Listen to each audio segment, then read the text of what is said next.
எட்டாம் திருவாய்மொழி முதற்பாட்டு. திருமாலிரும் சோலை மலையன்றே என்ன திருமால் வந்து என் நெஞ்சு நிறைய புகுந்தான்.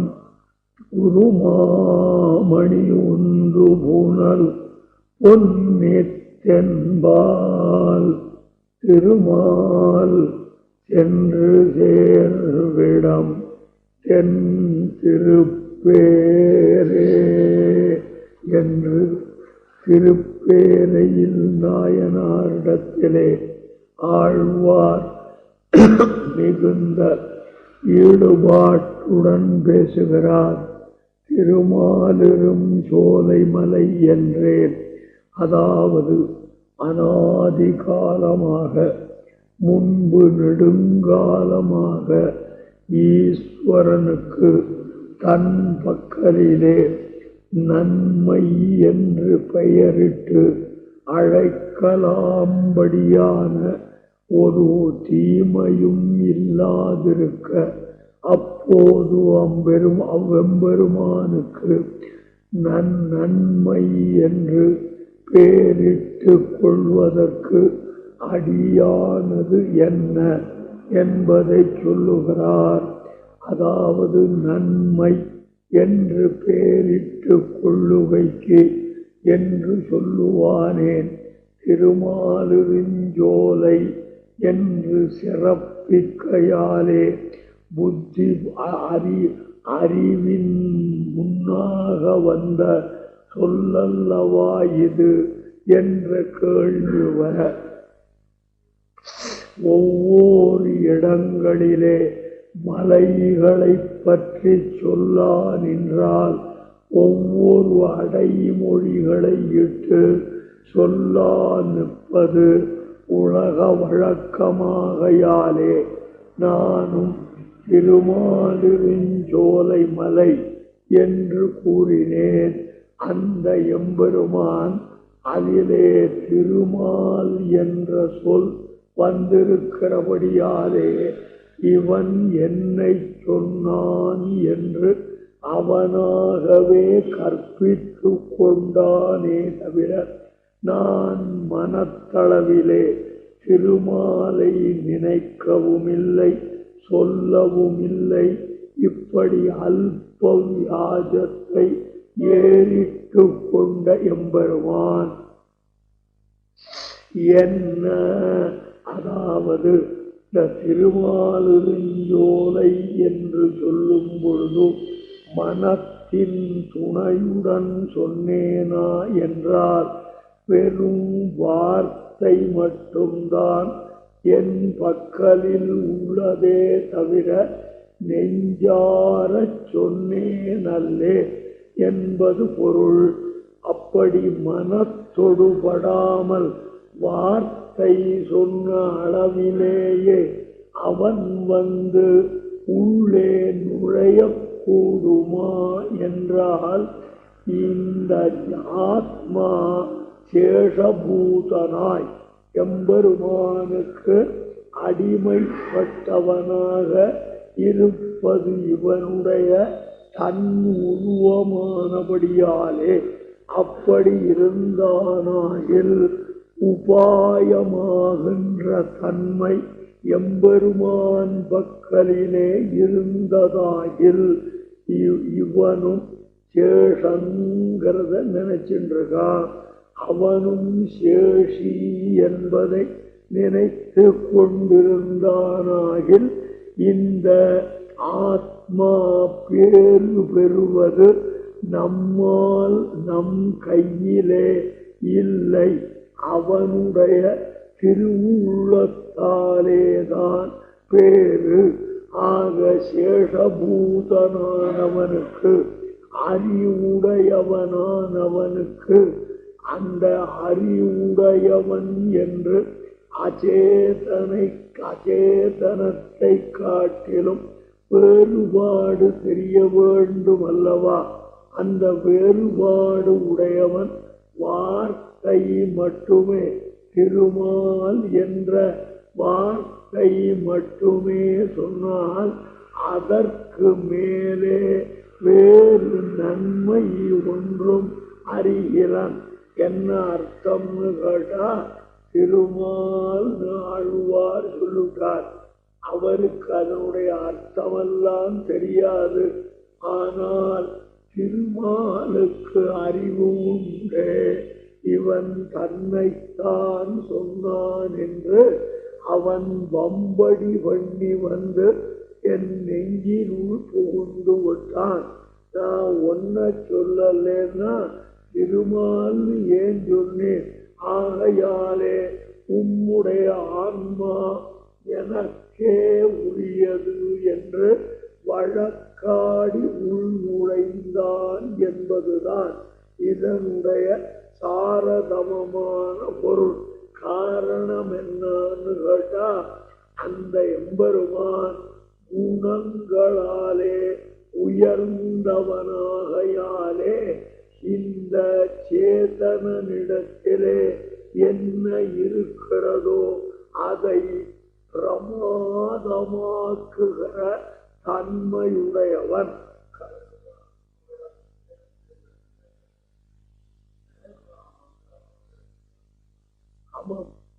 அவன் சொத்து அவனுதான். அப்படியாலே உடைமை எப்படி இருந்தாலும் உடையவன் கைவிடான். அவனுடைய தன்மையிலிருந்து அவன் மாறமாட்டான். ஆகையாலே இந்த ஒரு சொல் மட்டுமே அவனுக்கு எப்படி இருந்ததுன்னு கேட்டா, அவன் எந்த மலையில இருக்கான்? திருமாலிருஞ்சோலை மலை. அந்த மலை அவனுக்கு மலையா இல்லையா? ஆழ்வார் வாயிலே திருமால் ஒரு சொல்லு வந்ததே. ஆஹா, ஒரு மலையை சுமந்து சொன்னாரே என்று எம்பெருமான் திருவுள்ளம் இங்கே உருகின்றது. திருமால் சொன்னா அது மலையானா அவனுடைய அன்பும் ஆதரத்தாலும் இவனிடத்தில் உள்ள சிறு சொல்லையே, ஐயோ குழந்தை இந்த மலையை தூக்கிவிட்டேன், திருமால் கட்டப்பட்டுவிட்டேன், இதை கட்டப்படுகிற அளவுக்கு நான் தாமதப்படுத்தினேனே எம்பெருமான் நெஞ்சாரல் படுகின்ற அவ்வளவு கிருபா பரதந்தனாக இருக்கிற எம்பெருமான் அதற்கு மேலே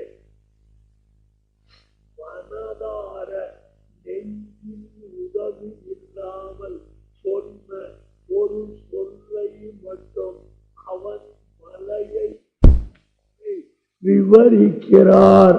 உக்தியை இல்லை சொல்ல ஒன்று அடியேன்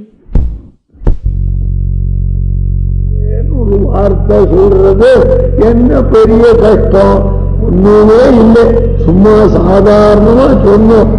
அவனுக்கு ஆழ்வாரிடத்திலே இவ்வளவு பெரிய நன்மை ஒன்று இருக்கிறது. அவன் நினைக்கிறான் இவர் திருமால் என்ன கஷ்டமான வார்த்தையா சொல்லிட்டேன். ஐயோ, ஆழ்வார் இவ்வளவு கஷ்டமாக அனுபவித்தாரே, அவருக்கு மனத்தில் சிரமம் கொடுத்தேனே என்று வருந்துகின்ற பெருமாள் என்றால் அவனுடைய கருணையை, அவனுடைய வாத்சல்யத்தை யார் அளந்து சொல்ல முடியும்? திருமாலிருஞ்சோலை மலை என்றேன் என்று சொன்ன உடனே திருமால் என்று தொடங்கி மனத்தின் துணையின்றி ஆழ்வார் சொன்னார். மனசார சொன்னாரா? ஏதோ வாய் வார்த்தை மலையை சொல்றார். நீர் எந்த ஊர்ல இருக்கீர்? திருமாலிருஞ்சோலை மலையிலே அப்படின்னு சொல்றோம் பாருங்க. அப்படி சொன்னாராம். இத சொன்ன உடனே திருமால் அப்படின்னார். அதாவது இவர் மனத்தின் துணையின்றி சொன்னதையே மனத்தின் துணையோடு சொன்னார் என்று ஆக்கி கொடுப்பார். அழகான வியாக்கியானம் விவரிங்கோ. இவர் யார முதல்ல சொன்னார்? மால்னா எம்பெருமான், திருமால் சொன்னதுனாலே முதல்ல திருவ சொல்லிட்டார். திருனா பிராட்டி. அந்த பிராட்டியை சொன்னவுடனே அது அவன் மாலிருஞ்சோல என்னவில்லை, திருமாலிருஞ்சோல என்னான். இது சொன்னதுக்கு உண்மையே அவனுக்கு தர வேண்டாவோ என்று அவள் ரெக்கமெண்டேஷன் பண்றதுக்கு அவளும் அருகே இருக்கிறாள். மாலிருஞ்சோலையல்ல, திருமாலிருஞ்சோலை ஒவ்வொன்னா பகுத்து பகுத்து அனுபவிக்கிறார். ஆக இந்த மாலிருஞ்சோலைன்னு சொன்னது பெரிய ஏதோ பக்தி யோகம் பண்ற மாதிரி எம் பிராட்டி எம்பெருமான் கிட்ட இதை பெரிதாக ஆக்கி கொடுப்பவள் திருமார்பிலேயே இருக்கிறாள். இனி கவலை என்ன? திருமாலிருஞ்சோலைன்னு சொல்லப்படாதா? நீங்க திருவரங்கம் சொல்லப்படாதா? அதை சொன்னாலே போறோம், அரங்கன் சொன்னாலும் ஏற்றுக்கிறான். ஆனா திருவின் சொல் வந்துட்டா தண்டிக்க நினைவும் வராது. இவனை அவள் பரிகாரம் உலகத்திலே பார்க்கலாம். வருங்க, உங்க அப்பா அம்மா தம்பி எல்லாரும் 20ஆம் தேதி வரேன்னு சொல்லிருக்கான். ஒரு 2 மாசம் இங்க இருக்க போறானா, என்னால முடியல, இவாளுக்கெல்லாம் தளிய பண்ணி போட்டா ஆறால முடியும். இப்ப சந்தர்ப்பம் இல்லை, இன்னும் 2 மாதம் கழிச்சு அப்பா நான் எழுதுறேன், அதன் பிறகு வாருன்னு ஒரு தம்பி அறியும் அப்படின்னா சரி என்ன பண்ணுவான்? சமைக்க தெரியாது, அவ பொங்கி போட்டாதான் தும்பான். அதனால பேசாத இருந்துட்டான். ஒரு 2 மாசம் கழிச்சு அவளோட அப்பா அம்மா சகோதரன் இவெல்லாம் வரதா தம்பி வந்தது. இந்த மாதிரி இந்த அப்பா அம்மா தம்பி எல்லாம் வரப்போறான், ஏனேன்னு பாவம் வந்ததே இல்லை, குழந்தை இங்க சாப்பிட்டு போட்டுமே அப்படியேங்கிறாங்க. பெருமாள் விஷயம் இதுதான். அம்மாள்னு சொன்னால் போராது, இவனை ஏற்றுக்கொள்ள திருமால் என்று சொல்ல வேணும். அவனடியார்களாக இருந்து விட்டால் உண்மை இஷ்டப்படி செஞ்சுவோம் அப்படின்னு சொல்லலாம். திருவின் அடியவர்களாக இருந்துட்டா பெருமாள் இவை சொல் வழி வருகிறவராகையாலே தன் அடியார் சிறப்பிலே எம்பெருமானிடம் மன்றாடுகிற திருமாலிருஞ்சோலையென்றேன் என்ன அழகாக காட்டுகிறார். கவனியுங்கள். அப்ப அதுக்கப்புறம் வந்துன்னா அவன் வந்தான்னு அர்த்தம். அவன் வருவதே என்று ஆழ்வார் வியப்படைகிறார். இந்த பெருமாள் வந்துட்டாரே அப்படின்னு. அதாவது நாக்கு வறண்டு தண்ணீர் வேட்கை கொண்டவன் தண்ணீர் இருந்த இடத்தே வரும் அத்தனையிரே என்றார் வியாக்கியானம். அர்த்தம் புரியுறதா? எம்பெருமான் வந்து இவர் நெஞ்சிலே ஏன் புகுந்தான்னு கேட்டா அவனுக்கு சமஹாத்மா சுதுர்லபா, அப்படி ஒரு ஆத்மா எனக்கு கிடைக்கவில்லையே என்று வருந்துகிற பெருமானானபடியாலே ஆழ்வார் திருநாள் முன்னே ஒருத்தன் கிடைத்தான் என்று தடாகம் கண்டவாறே மூகுமாவோலே தாகம் உள்ளவன் தடாகத்தை கண்டுட்டா அதுல அப்படியே விழற மாதிரி இவன் என் நெஞ்சில் புகுந்தான். எதுக்கு? திருமால் இரும் சோலை மலை என்றேன். அவ்வளவுதான் நான் சொன்னேன். அவனே வந்து அவனாவே வந்தான். கவனியுங்கள், கருவியாக ஒருவன் இருக்கிறான். அந்த கருவியாக இருக்கிறவன் காலட்சேப சாத்துமுறை அன்னைக்கு வந்து உட்கார்றான். காலட்சேபம் கேட்கிறானோ என்ன பண்றானோ கடைசி வரைக்கும் உட்கார்ந்து எல்லாரும் போனப்புறம் எங்கிட்ட வந்து, சுவாமி ஒரு 5 ரூபா விடுங்க, உங்க காலட்சேபத்துக்கு வந்தேன்னு அப்படின்னு கருவியாயிருப்பவன் வள்ளலாக இருப்பவர்கள் இருந்த இடத்தே வருவது சகஜமல்லவா? ஆகையினாலே எம்பெருமான் வள்ளலானார் திருமால் என்று சொல்லி இடம் கொடுத்தார். விடலாமோ என்று கருவி போல ஆக்கிரமித்தான் என்றுதான் இங்கு சொல்ல வேண்டி இருக்கிறது. அதாவது நம்ம கவனிங்கோ, எல்லாராலும் அடையத்தக்கவனாக இருப்பவன் யாரு? எம்பெருமான் தான். எல்லாராலும் அடையத்தக்கவனாய் இருப்பவனுக்கு நான் அடையத்தக்கவனானேன். அழ்வார் அடைந்து விட்டேன், அழ்வார் அடைந்து விட்டேன். அழ்வாரை அடைந்ததுனாலே அவருடைய சம்பந்தமுடையார் எத்தனை நமக்கு கிடைத்தார்கள் என்று மகிழ்கின்றானாம் எம்பெருமான். அப்படி அவன் நடந்த இடம் உண்டோ என்றால் சோ அபியகச்சன் மகாதேஜானா சபரீம் சத்ருசூதனா சபரியா பூஜித சம்யகே ராமோ தசரதாத்மஜா என்றது ஸ்ரீராமாயணம். அந்த தசரதனுடைய மகனான ராமன், மகா தேஜஸ்வியான ராமன், சா அபியகச்சது சபரியிருக்கும் இடத்தை கேட்டு தெரிந்து கொண்டு அவள் தன்னை வரவேற்பதற்கு முன்னே தான் அவளை சென்று அடைந்தான். அவள் இருக்கிற இடத்துக்கு இவன் போனான். போன உடனே சபரி என்ன பண்ணாள்? பூஜிதா, எம்பெருமானே பூஜை பண்றாள். அப்போ மனசுல இவ பூஜை பண்றாள்னு எம்பெருமான் நினைக்கலையா?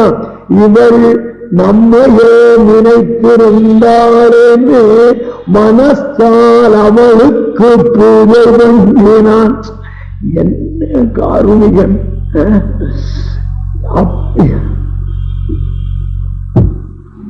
இப்பவே திருவடி சேர்த்தும் தான். அதை விட அது எனக்கு வேற ஒன்றும் வேண்டியதில்லை. என்ன ஆச்சரியம்! பரமதயாளுவான் அவ பூஜை பண்றதுக்கு அவ விடுற மலர்கள்லாம் தன் திருவடியில விழாத அவ திருவடியில விழாத மாதிரி போயிருக்கான். ஆறு சர்வேஸ்வரன் சர்வசுவாமி ஒரு ஆத்மா கிடைச்சதுன்னு ஒண்ணு அந்த இடத்தை தேடிண்டு போய், அப்பா நீ காடு வாயாமல் என்னையே நினைத்திருந்தாயே உன் நெஞ்சில் பூரேன்னு பூந்தான். அப்பேற்பட்டவன் அல்லவா திருவாரூரை மலை. இதிலே என் நெஞ்சம் என்னுடைய நெஞ்சில் புகுந்தான் அப்படிங்கிறார். இத்தனை நாடி ஆயிடுத்து இந்த நெஞ்சில் புகுந்ததை கேட்கறதுக்கு. புரியுதா? என்ன பண்றது? அவாவாளுக்கு 1000 காரியங்கள். அதுக்கு நடுவுல பகவத் விஷயமும் கேட்பார்களே தவிர இதுவே பிரதானம்னு நினைச்ச காலம் ஓடி போயிடுத்து. ஏதோ இதாவது கிடைக்கிறது அப்படின்னு சந்தோஷப்படணும்.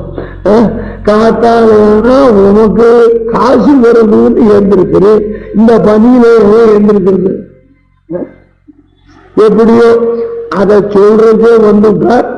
அவருடைய திருத்தகப்பனாராக அமைந்தவர் ஒருவரே போரும் இவர் பரம்பரையாக பரவுவதம் போக எம்.எஸ். ராமசாமியை மறக்க முடியுமா? இதெல்லாம் சொன்னா அப்படியே கண்ணீர் வடிய வடிய வடிய உட்கார்ந்திருப்பறேன். அந்த மகான்கள்லாம் நினைக்கத்தானே வேண்டியிருக்கு.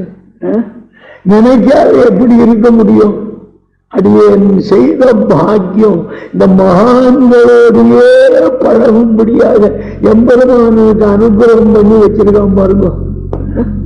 ஏதானும் உத்தியோகம் போனா அங்க இருக்கிற எனக்கு மேல ஒரு அதிகாரி இருப்பான், ஏன் நான் அறியுமா காலட்சேபத்துக்கு போனேன் அங்கேயே போகுமா.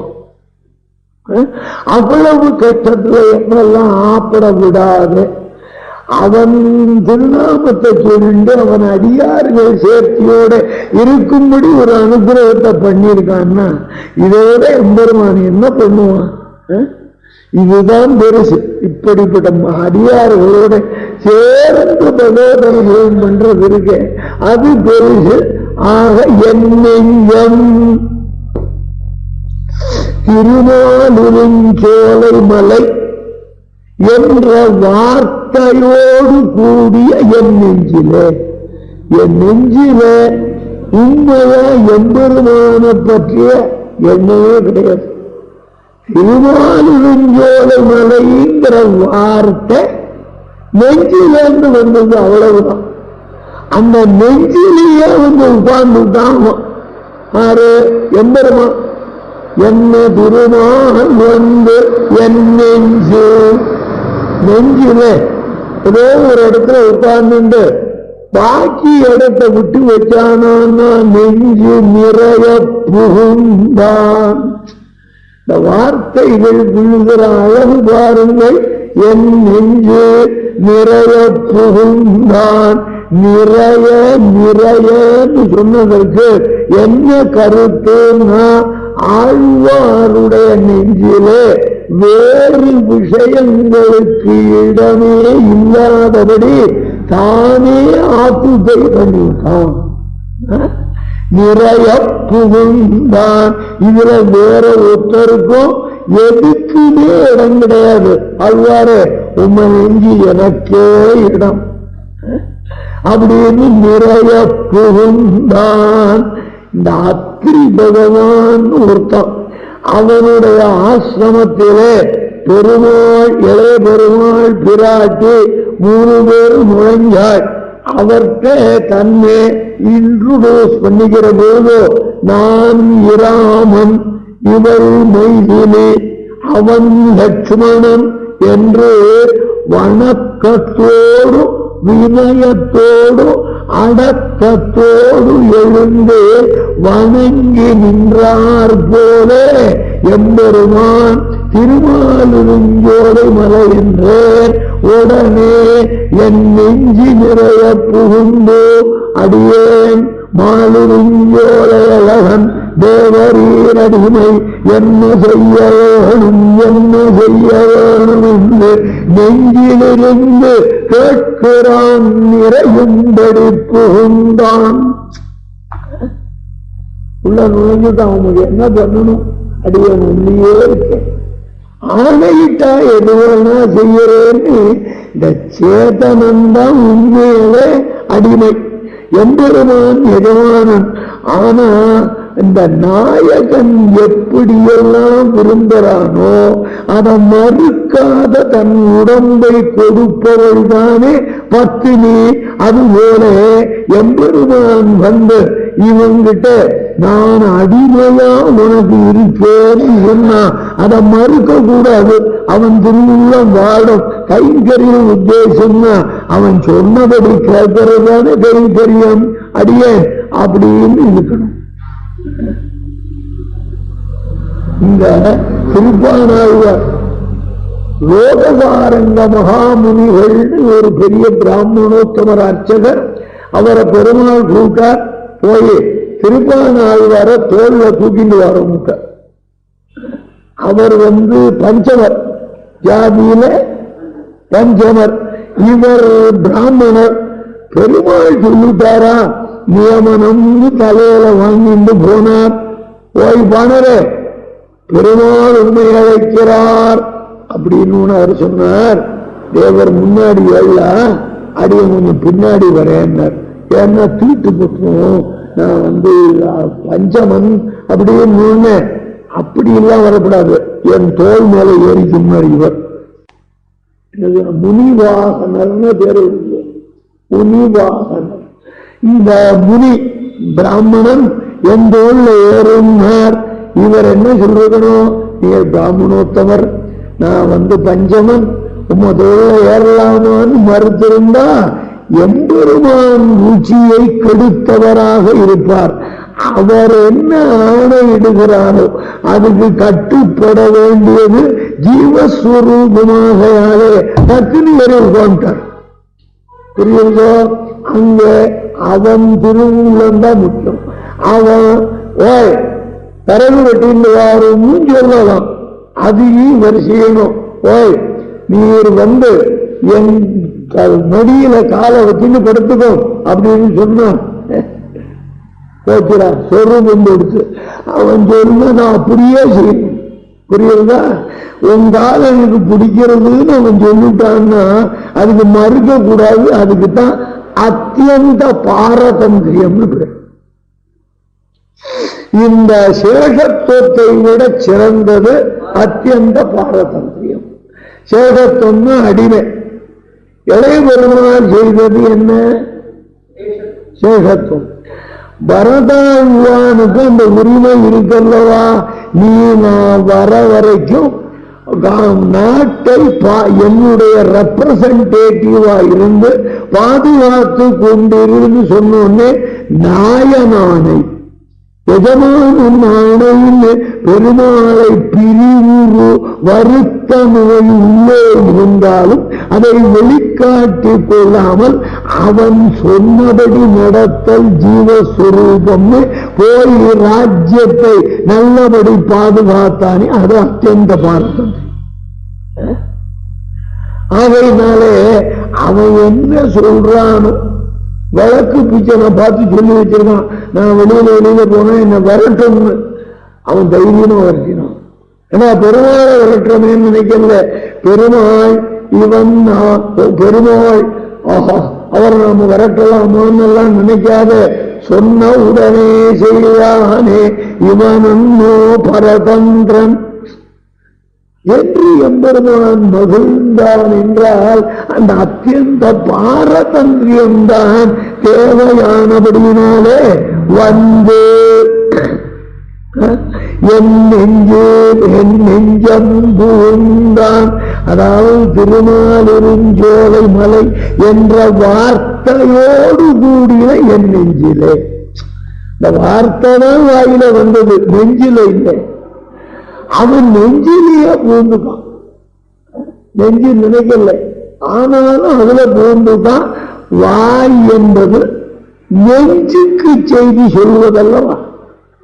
ஆகையினாலே வாயால சொன்னதே நெஞ்சால் சொன்னதாக எம்பெருமான் எண்ணி என்ன பண்ணா, என் நெஞ்சம் நிறைய புகுந்தான். என் நெஞ்சில் புகுந்தான் போறாதா, நெஞ்சு நிறைய புகுந்தான். அப்படி நிறையங்கிற சொல் எதற்குன்னு கேட்டா வேறொன்றும் இல்லை. அக்காட்டில் பாழடைய தீரும்படி புக்கார் போல தண்டகாரண்யத்துக்கு சக்கரவர்த்தி பெருமான் எழுந்துள்ளினார். அது பாழா கடந்த காடு. அந்த காட்டை இளைய பெருமாளை விட்டு திருத்தி நல்ல வசிக்கத்தக்க இடமாக அதை மாற்றினார் போல பாழடைந்து கிடந்த என் நெஞ்சிலே பாழு தீர புகுந்தான், நிறைய புகுந்தான். என் நெஞ்சையே சீர்திருத்துவதற்காக உள்ளே புகுந்து விட்டான். அதை நிறைய புகுந்துட்டான். நிறையன்னா முழுமையும்னு அர்த்தம். நிறையன்னா அந்த அர்த்தத்தையும் சொல்ற. நிறைய குறையெல்லாம் நிறைவுபடும்படி செய்து கொண்டு புகுந்தான் என்னுடைய குறைகளெல்லாம். நார் அமரியாதா சுத்ரஹா சலமதி அசூயா பிரசவபூ கிருதத்குரு துர்மானி ஸ்மரபரவசோ வஞ்சனபரஹ நசம்சப்பாபிஷ்ட கதமகமிதோ துக்கஜலதே அபாராதித்தேன்யஸ்தவ பரிசரயம் சரவோன்னு ஆள வந்தார், அருளினார் அல்லவா. அப்பேற்பட்ட கொடிய வன் நெஞ்சம். என் நெஞ்சம் எப்பேற்பட்டது? கொடிய வன் நெஞ்சம். அதுல நுழைஞ்சு ஒரு இடமா சீர்படுத்தி என் நெஞ்சிலே முதல்ல கொஞ்சம் இடத்த சரி பண்ணி அங்க காலை வச்சான். அடுத்த இடத்த சரி பண்ணா அங்க காலை வச்சான். இப்படி முழுக்க சரி பண்ணி பூரா தன் இடமாக ஆக்கி கொண்டான். என் நெஞ்சு புகரவில்லை, என் நெஞ்சு நிறைய புகுந்தான். நெஞ்சில் இருக்கிற கல்மசமெல்லாம் போக்கி நெஞ்சு நிறைய புகுந்தான். நெஞ்சு நிறைய புகுந்தான்னா நெஞ்சு முழுமையும் புகுந்தான் அப்படின்னு ஒரு அர்த்தம். என் நெஞ்சு நிறையும்படி புகுந்தான். என் நெஞ்சு நிறையும்படி இனி வேறும் வேண்டியதில்லை. நெஞ்சு நிறைஞ்சு போச்சு. ஒரு டம்ளர் எடுத்துன்னு போனா அதுல ஒரு சொட்டு காப்பி கொடுத்தா டம்ளர் நிறைய கொடுக்கப்படாது அப்படின்னு கேட்கறான். அவன் டம்ளர் நிறைய விட்டுட்டான்னா போரும் போரும் போரும் போரும் பூரா கிடைச்சு போச்சு அப்படின்னு சொல்ற மாதிரி என்னுடைய நெஞ்சில இன்னொரு தேவதைக்கோ இன்னொரு விஷயங்களுக்கோ இடமில்லாதபடி அவனே நுழைந்தான். என் நெஞ்சு நிறைய புகுந்தான். இன்னொரு தேவதை வந்து பின்னா உள்ள நுழையவே இடம் தராதபடி. புரியுறதோ? நம்ம 6 பேர் எடுத்த கொடுத்து வச்சிருக்கோம். போற போக்குல எதை கும்பிட்டான்னு இதையும் கும்பிடுவோம் அதையும் கும்பிடுவோம்னு உன் கும்பிட வேஸ்ட் பண்றடா. அந்த எம்பெருமான் ஒத்தனுக்குத்தான் நீ கும்பீடு செய்ய வேண்டுமே தவிர மிச்ச பேருக்கெல்லாம் கும்பீடு செய்வது ஆத்மஸ்வரூபம் அல்ல.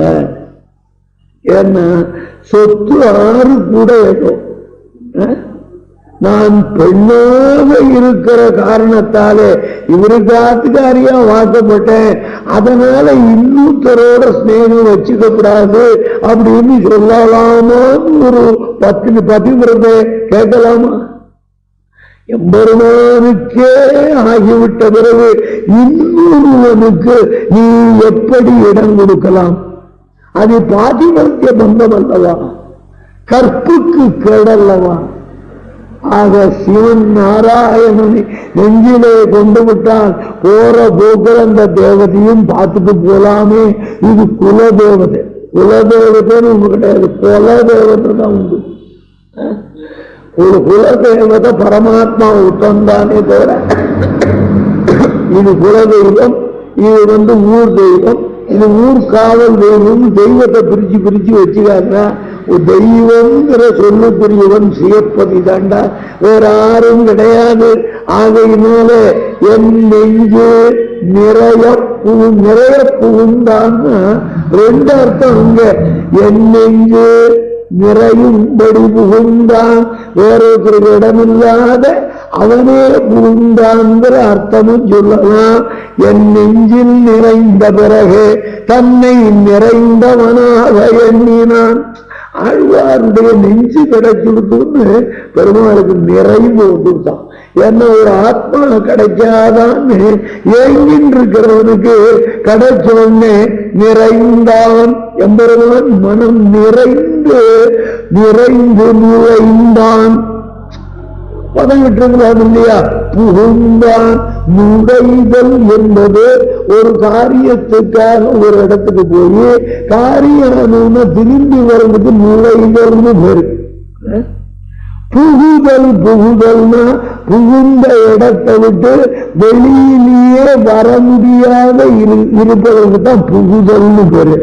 நெஞ்சு நிறைய புகுந்தான் அப்படின்னா இங்க வந்து காரியம் வெளியில போறதுக்கு வரல, இங்கேயே பஸ்ஸியை கட்டின்னு உட்காண்டான்.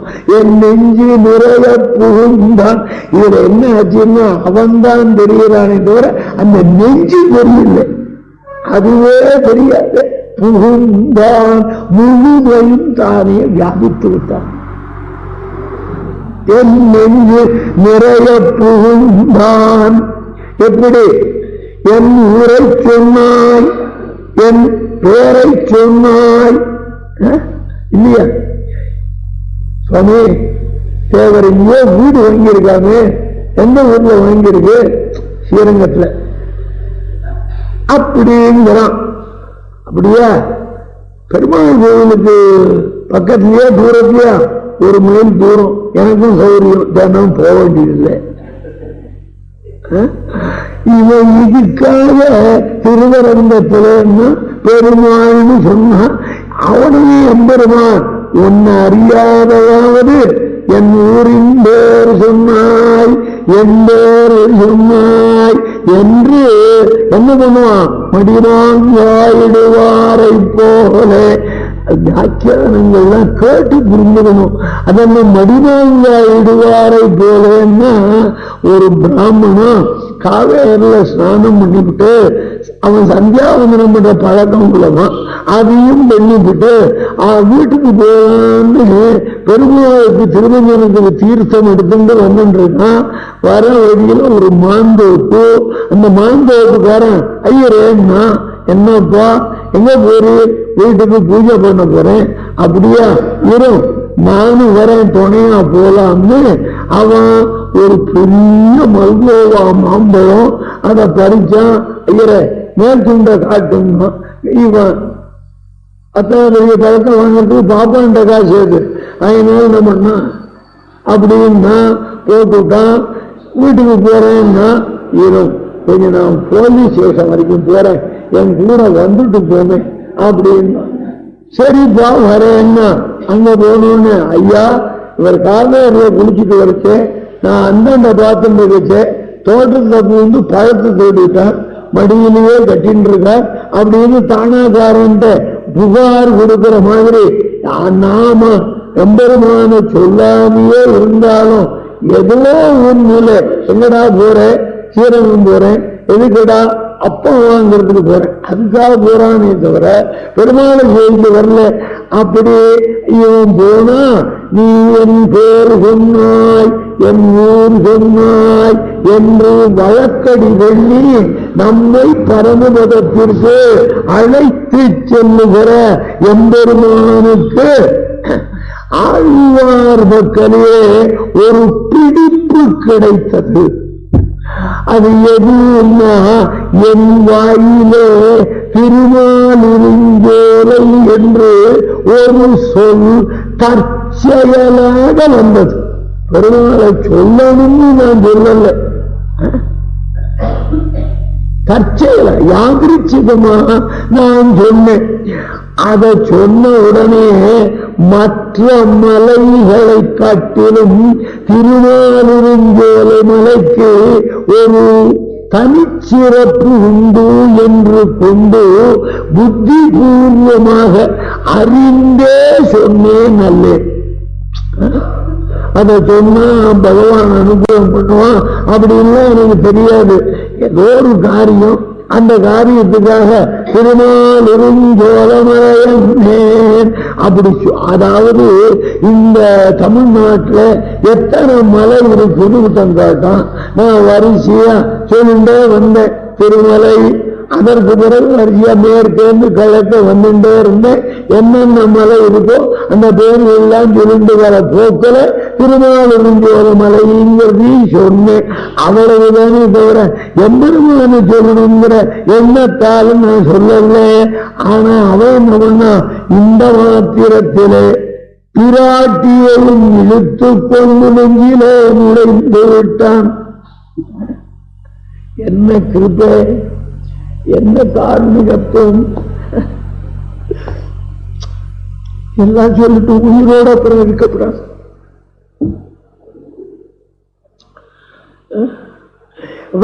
நான் மலைகளை சொல்லி வருகிற சாக்கிறேன். திருமாலிருஞ்சோல மலைன்னு சொன்னேன். இவன் வந்தா போறாதா, அதிசுகுமாரியான பிராட்டிய கொஞ்சம் கூட அகலம் இல்லாத என் நெஞ்சுக்குள்ள இருக்கணும்னுட்டானே. அப்புறம் பிராட்டி இங்க இருக்கிறது எப்படி இருக்கு, பரமபதத்தை விட உன்னுடைய திருமேனியை விட இது பகு சுகமாக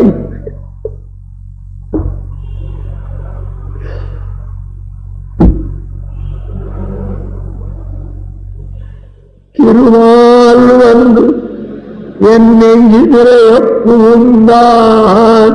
மால் வந்து நுழைவேன், திருமால் வந்தான். பிராட்டியும் கூட்டிகிட்டே வந்துட்டான். எங்க என்னுடைய நெஞ்சுக்குள்ளே. ஆக இவ்வளவே கொண்டு என் நெஞ்சிலே எம்பெருமான் திருமகளோடு வந்தான். வந்தவன் ஏதோ ஒரு ஓரத்தில் உட்கார்ந்திருந்தா பரவாயில்ல, நிறைய புகுந்தான். இந்த பரமாத்மாவான எனக்கே உரித்தான உன் மனசுல இன்னும் இடம் கிடையாது. அதனாலதான் ஸ்ரீவைஷ்ணவர்கள் சில பேர் சொல்லிக்கிறார், சைவர்கள் என்ன சொல்றா, நாங்கெல்லாம் திருமால் கோவிலுக்கு வரமே, வைஷ்ணவ மட்டும் ஏன் சிவங்கோவிலுக்கு வரக்கூடாதுன்னா, எம்பெருமான் நெஞ்சு நிறைய புகுந்த பிறகு இவன் எங்க போய் நுழையணும்? அவனுக்கு இருப்பிடம் ஆயிடுச்சு நெஞ்சு. நாம அங்க போய் போலியா தானே ஸ்தோத்திரம் பண்ணணும். உள்ளுக்குள்ள பூரா பகவான் நினைவு. அங்க போய் ஸ்தோத்திரம் பண்ணா அவனை ஏமாத்துறேன்னு அர்த்தம். அதனாலதான் தேவதாந்தர ஸ்பர்சம் கூடாது.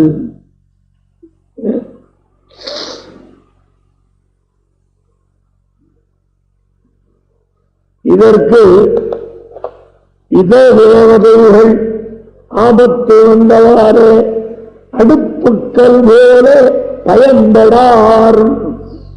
அடுப்புக்கள் அப்படின்னு தெரியும் உங்களுக்கு? இல்ல, அடுப்புல வைக்கிற தோசைக்கல். அந்த தோசைக்கல் இருக்கு பாருங்க, அதுல மாவை ஊத்தும் வச்சுட்டா, அடுத்த மூட்டி வச்சுக்கிட்டா வாசல் யாரோ வந்தான்னா ஒரு ஃபியூ மினிட்ஸ், ஒரு 3 hours பேசிட்டு இருந்தா வந்து பார்த்தா அது என்ன ஆயிருக்கும்? அவ்வளவுதான். அந்த அடுப்பு கல்லு உடனே மறுபடியும் தோசை பண்றது உபயோகப்படுமா? பண்ணினா என் நிறமா இருக்கும். என் நிறமா இருக்கும்னா நான் கருப்பா?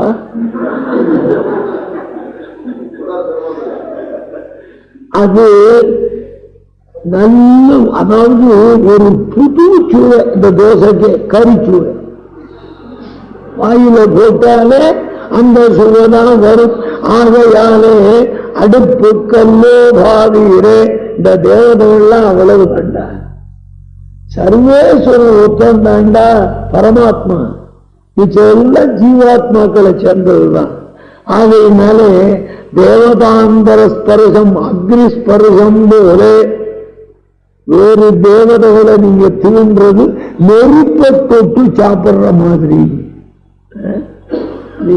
காணிலும் உரு போலார் செதுக்கினாத கீர்த்தியார் பேணிலும் வரம் தரும் மிடுக்கிலாத தேவர்கள் ஆன நின்றடைந்து என்னடா லாபம் உனக்கு? அதனாலே நீ போய் அப்பா நான் இந்த கஷ்டத்துக்காக உங்ககிட்ட வந்திருக்கேன், தீர்த்து வையன்னா நான் அதுக்கு மேல கஷ்டத்துல இருக்கேன், நான் எம்பெருமான்கிட்ட போலான்னு இருக்கேன், போயிட்டு வாடான்னு சொல்றதே தவிர மோட்சம்தான் அந்த தேவதைகிட்ட கேட்டா அதுக்கே அது மோட்சம் இடம் தெரியாது.